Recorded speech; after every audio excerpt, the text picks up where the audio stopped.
A few moments later. Assalamualaikum warahmatullahi wabarakatuh. Alhamdulillahirrabbilalamin. Wassalatu wassalamu ala asyrofil anbiya wal mursalin Sayyidina Muhammadin sallallahu alaihi wasallam wa ala alihi wa sahbihi ajma'in. Yang saya tadimi, pengasuh Pondok Pesantren Zainul Hasan Genggong, beliau Kiai Haji Muhammad Hasan Mutawakkil Allah SHMM. Yang saya hormati Rektor Universitas Islam Zainul Hasan Genggong, beliau Bapak Dr. Aziz Wahab BAMAG. Yang saya hormati Dekan Fakultas Ekonomi dan Bisnis Islam, beliau Bapak Nuntufa SEMM.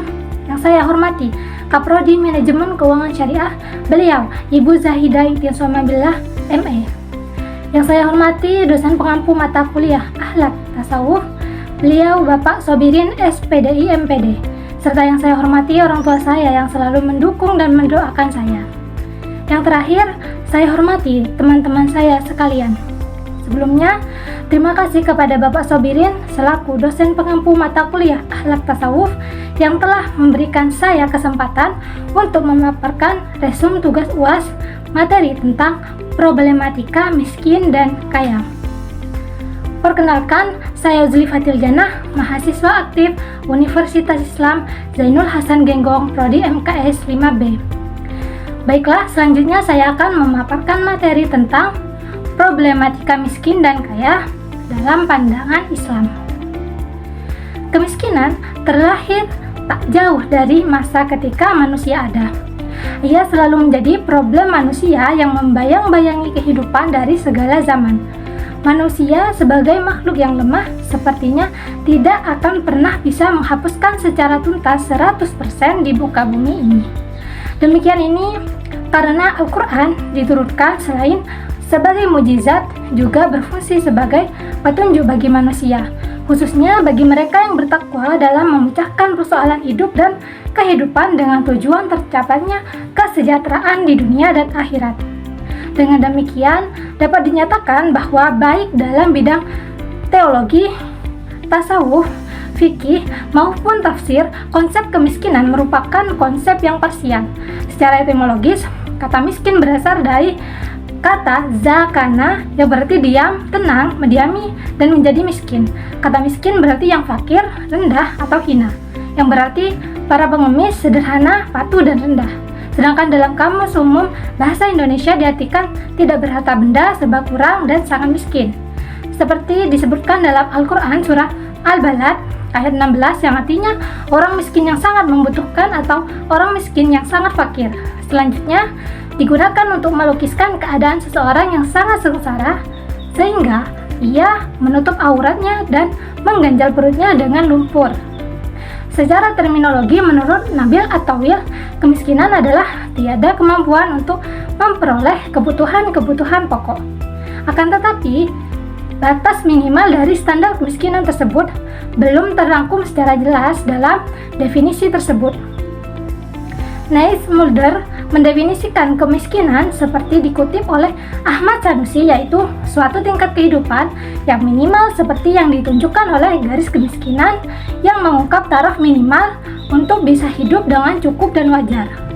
Adapun tentang batasan minimal standar kemiskinan seperti dikemukakan oleh Parsudi Suparlan, yaitu tentang kekurangan materi seseorang yang dibandingkan dengan standar kehidupan dalam masyarakat, yang pengaruhnya terhadap tingkat keadaan kesehatan, kehidupan moral, dan harga diri.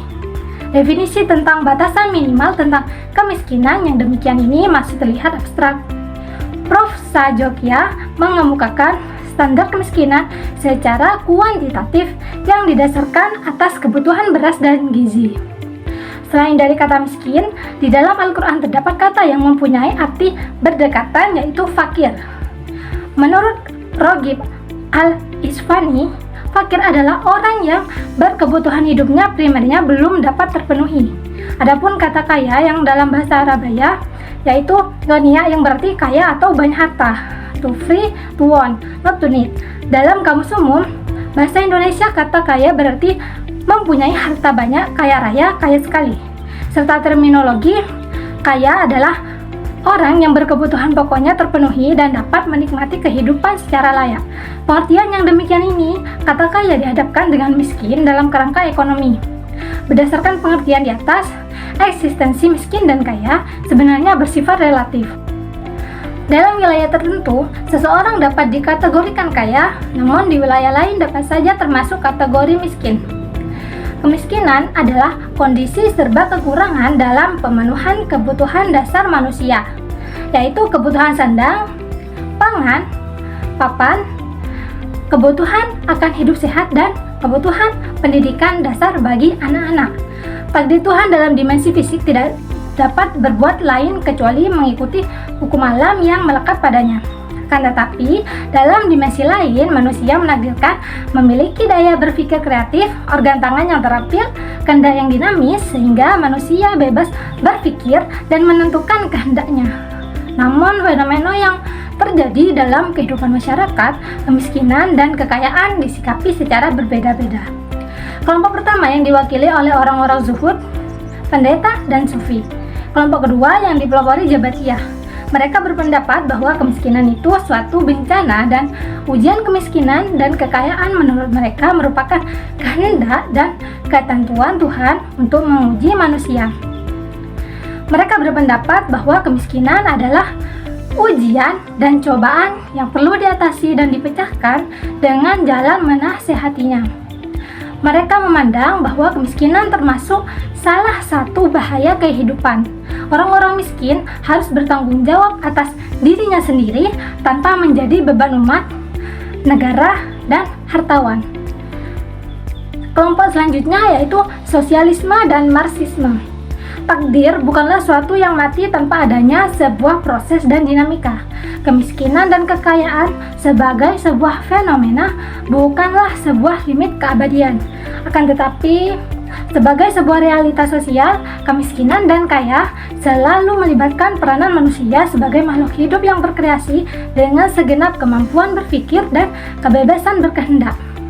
Siang malam, terang gelap, kebaikan keburukan, keberhasilan kegagalan, kaya miskin, besar kecil adalah sebuah fenomena alam yang selalu berputar mengikuti irama kehidupan.